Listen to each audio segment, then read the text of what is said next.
नमस्कार दोस्तों, कैसे हो आप सभी लोग। आज के दिन की दूसरी मुलाकात आप लोगों से हो चुकी है क्योंकि आज दो मैचेस है और जो दूसरा मैच है वो राजस्थान और गुजरात के बीच में खेला जाएगा। और इस मैच के बारे में आज की इस वीडियो के अंदर आपको डिटेल से बताने वाला हूं कि आपको आखिर करना क्या है, क्योंकि अभी तक जो हमने स्टैंडर्ड सेट किया है ना, सारे मैचेस के प्रेडिक्शन टॉप लेवल के गए हैं और सभी में क्लीन स्वीप करते आए हैं। बस ऐसा ही आगे भी कंटिन्यू करने वाले हैं। दोस्तों, अगर इस साल फैंटेसी बनी रहती तो हम बहुत तगड़ा परफॉर्मेंस कर रहे थे। चलिए खैर, अभी भी चल रहा है हमारा। और अगर आप लोग टेलीग्राम पे नहीं हो तो टेलीग्राम ज्वाइन कर लीजिए। टेलीग्राम का जो लिंक है दोस्तों, वो मैंने वीडियो के डिस्क्रिप्शन में आप लोगों को दिया हुआ है। जैसे ही आप वीडियो के नाम पर क्लिक करोगे तो नीचे बॉक्स खुल जाएगा और उसमें जो ये पहला लिंक है ना, ये टेलीग्राम का लिंक है। इस पर क्लिक करके आप लोग मेरे साथ में जुड़ जाइए, क्योंकि यहीं पर मैं अपनी फाइनल टीम आप लोगों को देने वाला हूँ। जाकर ज्वाइन कर लो, बिल्कुल फ्री है। अब जरा प्रेडिक्शन के बारे में बात करते हैं। लाइक के साथ में वीडियो का आगाज करिएगा और जब आपको वीडियो बेहतर लग जाए तो बस वहीं पर जाकर वीडियो में कमेंट कर दीजिएगा। साथ ही साथ वीडियो को शेयर करना बिल्कुल मत भूलिएगा, दोस्तों तक पहुंचा दोगे तो और अच्छा लगेगा। चलिए दोस्तों, मैच ये खेला जाएगा नरेंद्र मोदी स्टेडियम अहमदाबाद में। जैसे ही आप अहमदाबाद में आते हैं तो आपको पहले तो 200 रन दिखने लग जाएंगे कि हाँ 200 तो बनने वाला है, पहली चीज़ है। दूसरी चीज़, आपको शुभमन गिल के रन नज़र आने लगते हैं कि हाँ यार शुभमन गिल जैसे ही गुजरात पहुंचते हैं वहाँ स्कोर कर जाते हैं। दोस्तों, ये जो मैच है ना, ये खेला जाएगा पिच नंबर 7 पे। कहाँ खेला जाएगा? अहमदाबाद का जो ग्राउंड है नरेंद्र मोदी, उसके पिच नंबर 7 पर खेला जाएगा, जिस पर कि 2024 के बाद से टोटल 6 मैचेस खेले गए और 6 में से 4 मैचेस में पहले बैटिंग करने वाली टीम ने मैच को विन किया है। हालांकि रात वाले मैचेस में ड्यू आने के चांसेस बढ़ जाते हैं, इसी वजह से ज्यादातर टीमें टॉस जीतकर पहले गेंदबाजी ले लेती है। लेकिन अभी इस मैदान पर अगर हम बात करें तो 4 बार ऐसा हुआ है जब पहले बैटिंग करने वाली टीम ने मैच को जीता है, इस पिछले 6 मैचेस में से। टोटल 6 मैचेस खेले गए इस पिच के ऊपर, ठीक है। इस मैदान का, इस पिच का जो एवरेज स्कोर है पहली इनिंग का वो 207 है। और जो बीच के ओवर में गेंदबाजी चलती है, जहां पे जनरली आप देखते हो कि 5 रन 6 रन 7 रन 8 रन ऐसे कुछ आते हैं, लेकिन यहां पे लगभग आपको 10 रन देखने मिलते हैं बीच के ओवर्स में, मिडिल ओवर्स में। तो ये जो सारी चीजें हैं ना, ये आपको एक बेहतर कॉम्बिनेशन रेडी करने में मदद करने वाली है। अब इस मैदान पर खेले गए टोटल मैचेस की हम बात कर लेते हैं। टोटल मैचेस खेले गए हैं 44, जिनमें से 22 बार चेस करने वाली टीम ने मैच जीता। 180 का एवरेज स्कोर है और 190 से ऊपर का स्कोर 18 बार बन चुका है। ये ओवरऑल ग्राउंड का रिकॉर्ड है, ये सिर्फ उस पिच का रिकॉर्ड है जिस पर ये मैच होने वाला है। तो मुझे उम्मीद है कि आपको ये दोनों चीजें समझ में आ गई होंगी। अब पिछले जो 4 मैचेस इस ग्राउंड पर जो खेले गए हैं उनमें क्या हुआ है, जरा हम उसकी बात कर लेते हैं।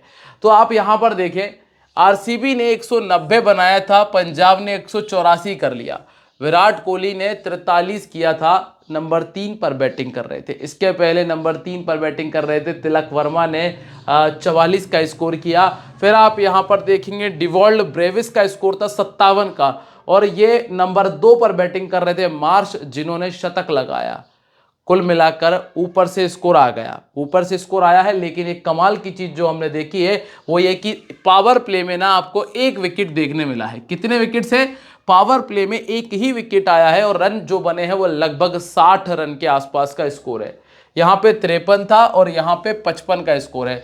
तो अगर हम बिल्कुल सेफ जाएं, क्योंकि हमें ट्रेडिंग भी करनी है, और अगर हम बिल्कुल सेफ खेल रहे हैं तो हमें 55 रनों पर नजर रखनी पड़ेगी कि आपको 55 का जो आंकड़ा है वो आराम से देखने मिल सकता है। सेकंड इनिंग में आ जाइए। सेकंड इनिंग में आप देखेंगे शशांक सिंह जो कि नंबर 5 पर बैटिंग कर रहे थे, इन्होंने स्कोर किया। यहां पे श्रेयस अय्यर जो कि नंबर 4 पर बैटिंग कर रहे थे, यहां पे साई सुदर्शन ओपन कर रहे थे, और यहां पे शाहरुख खान नंबर 5 पर बैटिंग कर रहे थे। सेकंड इनिंग में जो कहानी है वो थोड़ी सी मिडिल ऑर्डर तक पहुंची है, तो मिडिल ऑर्डर पे थोड़ी सी नज़र आपको बना के रखनी पड़ेगी। जनरली हम क्या करते हैं, जब सेकंड इनिंग आती है तो टॉप के प्लेयर रख लेते हैं, ऊपर के नीचे तक आने का प्रयास नहीं करते, लेकिन यहां आपको आना पड़ सकता है। ठीक है, पावर प्ले में क्या स्थिति है? 50 रन थे, लगभग 50 थे, 1 विकेट था। यहाँ तो 35 रन ही बन पाए थे, यहाँ 46 रन थे एक विकेट के साथ में और यहाँ 64 रन थे। सेकंड इनिंग में पावर प्ले थोड़ा सा क्रूशियल रहेगा, गेंदबाजों के फेवर में जाने के चांसेस है सेकंड इनिंग के पावर प्ले में, और यही रीज़न रहा है कि पहले बैटिंग करने वाली टीम ने मैचेस निकाल दिए, क्योंकि अगर पावर प्ले बिगड़ गया उसके बाद टीम वापसी नहीं कर पाई तो फिर वो पूरा मैच से बाहर हुई है, ऐसा हुआ है। ठीक है, अब हम बात करें फास्ट बॉलर और स्पिनर्स की। वैसे तो ये ग्राउंड फास्ट बॉलर्स के माफिक है, फास्ट बॉलर्स ज़्यादा अच्छा करते हैं, लेकिन दोनों टीम्स की अगर हम बात करें तो वहाँ आपको एक तरफ जो क्वालिटी स्पिन मिलने वाली है राशिद खान की, उस वजह से ज़्यादा नहीं तो कम से कम एक और मैक्सिमम 2 विकेट तो मैं स्पिनर के काउंट करके चल ही रहा हूँ। ठीक है, ज़्यादातर विकेट आपको मिलेंगे फास्ट बॉलर्स के पास से। ठीक है, फास्ट बॉलर्स आपको ज़्यादा विकेट निकाल कर देंगे, ये चीज़ आपको दिमाग में रख के चलनी पड़ेगी। तो उम्मीद ये करता हूँ कि आपको ये चीज़ समझ में आ गई हो, क्योंकि बहुत इंपॉर्टेंट होता है, बहुत ही ज़्यादा इंपॉर्टेंट होता है एक ग्राउंड के बारे में समझना, क्योंकि उसके बाद ही तो हम तय कर पाते हैं कि किन किन प्लेयर्स को टीम में जगह देनी है, किस नंबर के प्लेयर को टीम में रखना है और कौन से गेंदबाजों को रख के चलना है। अब हम बात करें अगर दोनों टीमों के हेड टू हेड की, तो लास्ट टाइम गुजरात ने 209 किया था तो राजस्थान ने 212 किया था। शुभमन गिल का 84, जॉस बटलर का 50 और सुदर्शन का 39, और ये ऊपर के 3 प्लेयर है। फिर जायसवाल ने 70 और सूर्यवंशी ने 100 बनाया था, इस वजह से राजस्थान ने ये मैच फिनिश कर दिया था। रेयान पराग का 32 था, तीक्षाना अभी टीम में नहीं है, तो इसके पहले जो एक और मैच है उसमें फिर से साई सुदर्शन, जॉस बटलर का स्कोर आया। शाहरुख खान का 36 था, प्रसिद्धि कृष्णा के 3 थे और राशिद खान के 2 विकेट थे। और गेंदबाज दूसरी तरफ से शिमरू नेटमायर का 52, तीक्षाना अभी नहीं है तो शार देशपांडे को 2 विकेट मिल पाए थे। चलिए अब हम जरा दोनों टीम्स के बारे में बात कर लेते हैं। दोस्तों अगर आप यहाँ तक आ गए हो तो मुझे उम्मीद है कि आपको चीज़ समझ में आ रही है, और समझ में आ रही है तो वीडियो को लाइक करो, कमेंट करके बता दो कि वीडियो कैसा लग रहा है। अब आप यहाँ पर देखें, Sai Sudharsan, Shubman Gill, Jos Buttler, Glenn Phillips, Sundar, Shahrukh Khan, Rahul Tewatia तक इनके पास में बैटिंग है। थोड़ी बहुत अशोक शर्मा बैटिंग कर लेते, थोड़ी बहुत ज़्यादा नहीं कर पाते। ठीक है, हालांकि राशिद खान बैटिंग कर लेते हैं और कागिसो रबाडा भी बैट चला लेते हैं। अब यहाँ ना स्थिति ये बन रही है कि ये बहुत हद तक टीम ये 4 पर डिपेंड कर रही है एक अच्छे स्ट्राइक रेट के लिए। इसके बाद स्ट्राइक रेट जो है वो डाउन हुआ था, हमने ये लास्ट मैच में भी देखा था, और इसी वजह से गुजरात पिछले मैच में उतना कुछ खास नहीं कर पाई थी। अब अगर हम सबसे पहले बात करें इनके वेन्यू रिकॉर्ड की, तो आप एक बहुत कमाल की चीज़ देखेंगे कि जैसे ही गुजरात में आते हैं ये ऊपर के जो 3 प्लेयर हैं इनका बैट आंख बंद करके भी चलने लग जाता है। 50, 50 और 50 का एवरेज है। अगर ये तीनों में से आप ये मान के चलिएगा कि 2 खिलाड़ी के बैट से स्कोर आ जाएगा, कम से कम 2 के बैट से स्कोर आ जाएगा। इसके बाद शाहरुख खान का 21, तेवतिया का 22 और सुंदर का 9 का एवरेज है। लास्ट मैच में सुंदर ने जो लीड फैलाई थी, इसकी वजह से सुंदर का बैटिंग डाउन अब नीचे चला जाएगा, है ना। अब आप यहाँ पर देखिए, राशिद खान के पास में 23 है, रबाडा के पास में 8 है, सिराज के पास में 10 और प्रसिद्धि कृष्णा के पास में 11 में 20 विकेट आपको देखने मिलते हैं। अब आप सबसे पहले बात करेंगे साई सुदर्शन के बारे में। साई सुदर्शन, देखो इस मैच में मैं आपको ये बात बिल्कुल क्लियर बता दूं कि जो बटलर, साई सुदर्शन और शुभमन गिल, 3 में से 2 बल्लेबाज आपको बहुत अच्छा स्कोर करके दे जाएंगे। इसीलिए आप कैप्टन वाइस कैप्टनसी के लिए ज़्यादा परेशान मत होना, इन तीनों के पीछे भागना, जो भी आपको इन तीनों में से ज़्यादा बेहतर लग रहा है आप उसके साथ चले जाना। मैंने वैसे साई सुदर्शन की तरफ अपना दिमाग ज़्यादा लगाया है, तो यहाँ आप देख रहे हैं इनका 54 का एवरेज, और राजस्थान के सामने बैटिंग करना भी पसंद करते हैं। ये मेरी प्राइम चॉइस है, मेरा कैप्टन है। इसके बाद नंबर 2 पे आपको शुभमन गिल मिलते हैं, जो कि राजस्थान के सामने 40 का एवरेज, 3 50 और 6 बार 50 इन्होंने अपने पिछले 1 साल के अंदर किया है। लेकिन दिक्कत आती है कि जब जोफ्रा आर्चर इनके सामने आए हैं, 19 गेंदें खेलकर 3 बार आउट हो चुके हैं, तो मैं रिस्क नहीं ले पाया। इसीलिए मैंने शुभमन गिल पर रिस्क नहीं लिया कैप्टन का। मैं इनको एज अ प्लेयर टीम में रख रहा हूँ। हाँ, अगर आप ग्रैंड लीग में रिस्क लेना चाहते हो तो आप इनको छोड़ सकते हो, क्योंकि 3 बार आउट किया है, स्ट्राइक रेट महज 84 का है। ठीक है, नंबर 3 पर आपके पास में कौन है? Jos Buttler. जॉस बटलर को जडेजा ने आउट किया है, कितनी बार? 2 बार, लेकिन कितने ओवर में? 10 ओवर में, लगभग 9 ओवर में। ठीक है, और 9 ओवर में 2 बार आउट करना कोई बहुत बड़ी बात नहीं है। स्ट्राइक रेट 132 का है, और ऐसा ही जोफ्रा आर्चर ने भी किया है, लेकिन जोफ्रा आर्चर के सामने स्ट्राइक रेट देखो 195 का है, तो इनको दिक्कत नहीं होगी वहां पे। इसीलिए बटलर भी मेरी टीम में है। और नंबर 4 पे जो आपको अगला प्लेयर मिलेगा वो है ग्लेन फिलिप्स। ग्लेन फिलिप्स ने पिछले 1 साल के अंदर अंतर्राष्ट्रीय क्रिकेट में जो अपना परफॉर्मेंस दिया है, उस वजह से ये वो चौथा प्लेयर है जो मेरी टीम में जगह बनाएगा। स्पिन को भी ठीक खेल लेते हैं और कुल मिलाकर ग्लेन फिलिप मेरी टीम में रहने वाले हैं।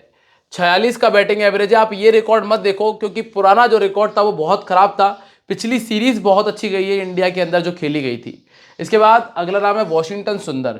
वॉशिंगटन सुंदर को 1 विकेट मिला था, 18 रन का स्कोर किया था, लेकिन बहुत ही गंदा खेले। जितनी भी स्लो रन आई थी उन सभी को इन्होंने सिर्फ छोड़ा है, लीव किया है। एक पर भी बैट लगाने की कोशिश नहीं थी और ऐसे T20 क्रिकेट नहीं चल पाएगा। इसलिए वॉशी सुंदर मेरे लिए उतनी बेहतर चॉइस नहीं रहेंगे, खास तौर से स्मॉल लीग के अंदर।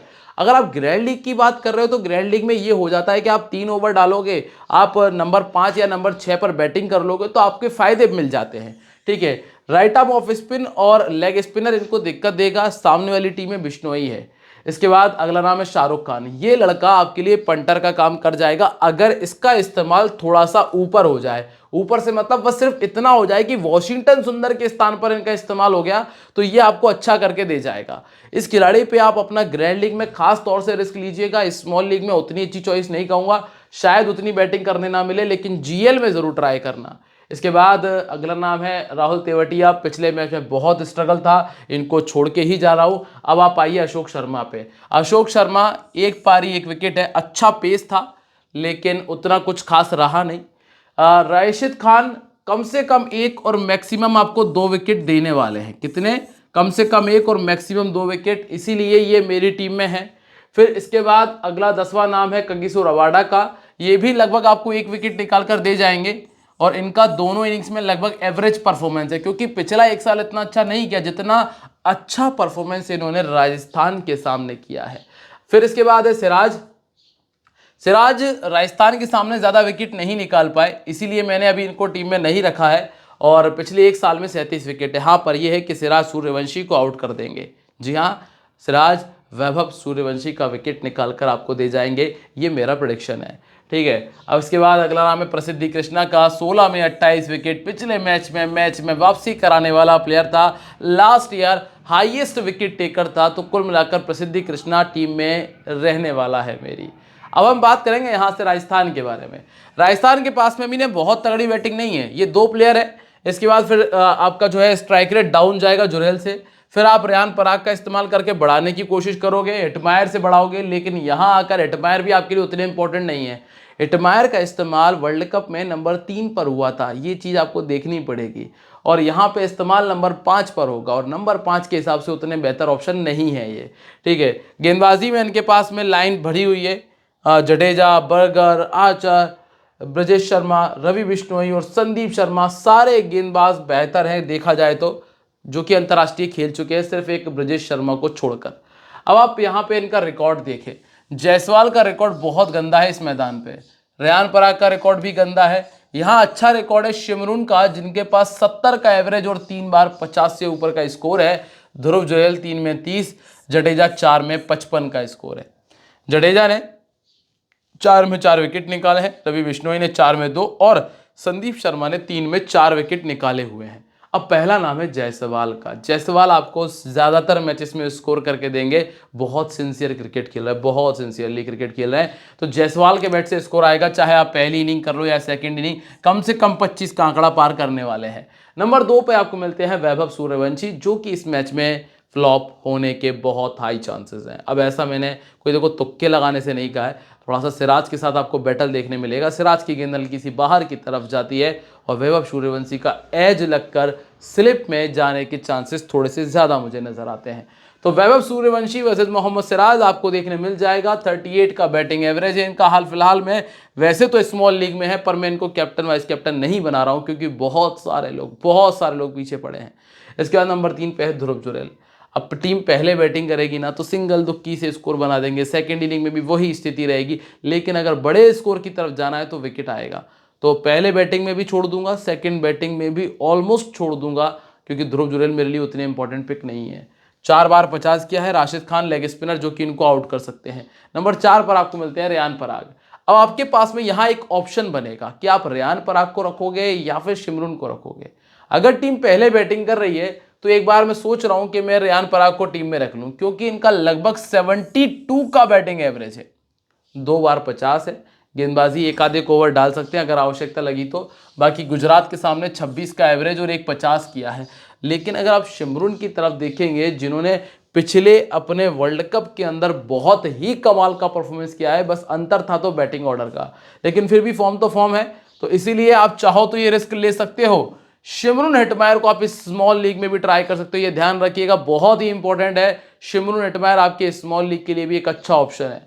इसके बाद राशिद खान इनको 4 बार आउट कर चुके हैं और सिराज ने इनको 2 बार पहले भी आउट किया है।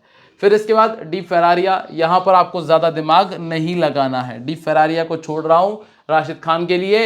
इसके बाद है रविंद्र जडेजा, जडेजा टीम में है क्योंकि कम से कम 1 विकेट आपको देंगे और जरूरत पड़ी तो बैटिंग पर भी आपको नजर आएंगे, इसलिए जडेजा मेरी टीम में है। फिर इसके बाद है जोफ्रा आर्चर, आर्चर को मैं टीम में नहीं रख रहा हूं, चाहे जितना भी बेहतर रिकॉर्ड हो, क्योंकि लास्ट मैच में 2 विकेट आ गए थे, लेकिन गेंदबाजी में देखो तो कोई खास दम नहीं थी। इसके बाद ब्रजेश शर्मा, ये लड़के ने अच्छी गेंदबाजी की थी, मैं इस पर रिस्क ले रहा हूं। मैं इस पर रिस्क इसलिए ले रहा हूं क्योंकि दोस्तों ये छोटा पैकेट बड़ा धमाका वाली कंडीशन हो जाएगी। वेरिएशन बहुत अच्छा यूज कर रहे थे और ज्यादातर वेरिएशन यूज कर रहे थे, और वेरिएशन भी अलग अलग तरह के थे, कभी लेग कटर, कभी ऑफ कटर, कभी बैक ऑफ द हैंड, बहुत सारी चीज इस्तेमाल की, नकल बॉल का इस्तेमाल किया, इसीलिए ब्रजेश शर्मा मेरी टीम में है। इसके बाद रवि बिश्नोई और संदीप शर्मा, ये दोनों के दोनों प्लेयर आपके लिए एवरेज रहने वाले हैं, जिसको आप देखेंगे कि इनको लगभग लगभग 1-1 विकेट देखने मिल जाता है, इसलिए ये दोनों प्लेयर मेरी टीम में नहीं है। और लास्ट में है आपके सामने नांद्रे बर्गर। नांद्रे बर्गर को दोस्तों लास्ट मैच में विकेट मिल गए थे क्योंकि बल्लेबाज ने गलती की थी, बाकी ये विकेट लायक बॉलर है नहीं, इसलिए नांद्रे बर्गर मेरी टीम में जगह नहीं बना रहे। अब अगर मैं बात करूं कैप्टन और वाइस कैप्टनसी की, कैप्टन वाइस कैप्टनसी में क्या है, Sai Sudarshan, Jos Buttler, Vaibhav Suryavanshi. GL के लिए जाओगे तो जायसवाल, गिल और राशिद खान आपके लिए बहुत ही कमाल की चॉइस है। अब आप टीम कॉम्बिनेशन देखें भाई, देखो मैंने तो बहुत सेफ खेला है इन दोनों को कैप्टन वाइस कैप्टन करके।